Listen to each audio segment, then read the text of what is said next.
everybody, and welcome to day number 2 of Storytime with Santa. Now let's see what we have today. Number two, where's the second? Oh, here we go. It's under a big pile of presents. We'll open up the door. Oh, today's story is a classic tale. It is Sleeping Beauty. Once upon a time, a queen had a baby daughter. "We must hold a party for little Rose," said the king. Invitations were sent out across the kingdom. A special invitation went to 7 fairies. "Please, will you be Rose's fairy godmothers?" it said. The party began with a grand feast. Guests ate from golden plates. Their goblets sparkled with jewels. "Time for presents," said the king. The 6 fairy godmothers showered Princess Rose with wishes. "I give you grace, kindness, courage, wisdom, happiness, resilience."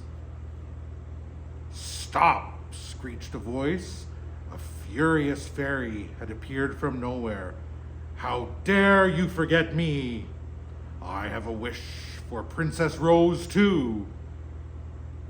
At 16, she will prick her finger on a spinning wheel and die." Everyone gasped. One guest fainted.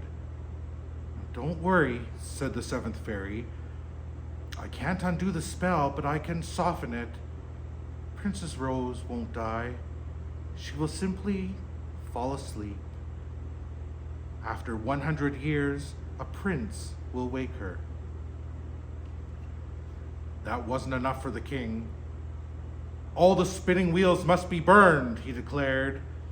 Bonfires blazed all over the kingdom, but one spinning wheel was hidden. Now, Princess Rose grew up just as the fairies had wished, and at 16 years old, she was creative, graceful, and always kind. One day, when the king and queen were away on a visit, Princess Rose decided to explore the palace. She wandered down halls and upstairs until she came to a wooden door at the very top of a tower. Inside sat a woman spinning. "Come near, my dear," she whispered. Princess Rose took a closer look and pricked her finger, and at once she fell into a deep, deep sleep. "Ha ha!" cackled the woman and vanished with a bang. The servants heard the bang and came running, but no one could wake Rose. 4 footmen carried her to bed. The king and queen raced home. The youngest fairy flew at once to the palace. She thought, "Rose will be lonely when she wakes up." So she flew around the palace and sprinkled everyone with magic. The cooks in the kitchen fell asleep. The gardeners in the herb garden fell asleep. Even the guards fell asleep and started snoring. Outside, a tangle of thorny trees sprung up around the walls. Soon, a thick forest surrounded the palace. Spiky branches barred the way. No one could get through. 100 years later, a prince noticed the palace as he rode by. "Who lives there?"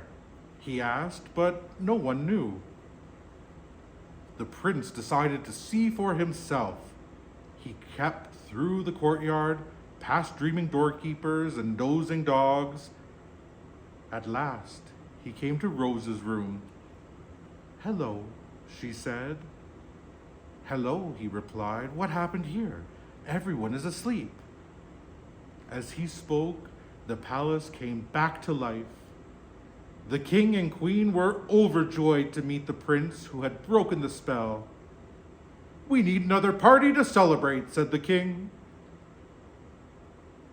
A few weeks later, they held a grand ball, and this time no horrible fairies appeared to spoil the fun.